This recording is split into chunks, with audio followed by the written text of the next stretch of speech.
So the most traded in player this week, we did touch on him last week. I wasn't sure, but this week, Puka Nacua so far, 13.7% of trades.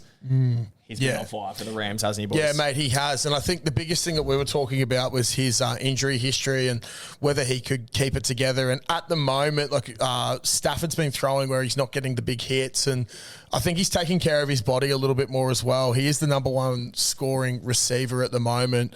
Nice and consistent. I think he's got a good stretch of games coming up, if I'm not mistaken. But, yeah, look, I can see why people are bringing him in.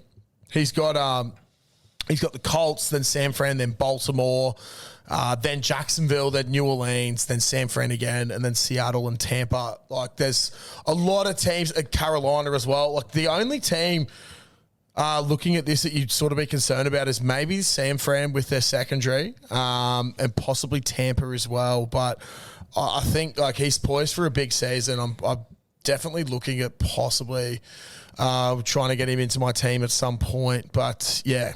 He's got the most yards this season out of any wide receiver, the most receptions this season out of any wide receiver, and he's only scored one touchdown. So his scores could get even bigger.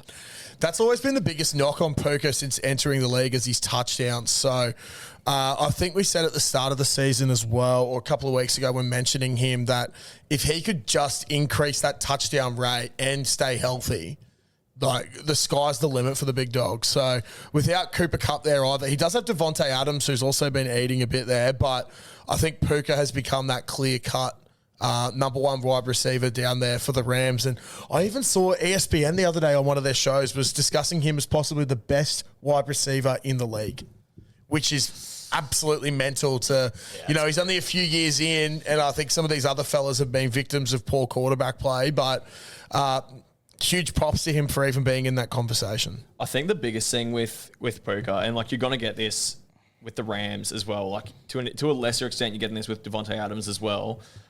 But for example, this game that they had just on the weekend, this crazy game against Philly, Matt Stafford 33 passing attempts, Nacua 15 targets. Yeah, like, he just feeds it's a real like funnel offense. Like, he just feeds it to like his top guys. Yeah, and clearly for him this year, particularly with no Cooper Cupp there, Puka Nacua is just the guy, and he's just getting absolutely fed. And it was to the point, it's almost like what I was thinking with the running backs before the season started, how I thought, like, if I get these guys in, like, at least like they're going to be fed the ball, they're going to get, even if they're not that good, but geez, Nacua's he's getting absolutely fed and absolutely funneled with targets there. So I don't think anyone would disagree with you if you were one of those jumping on board and trading him in this week.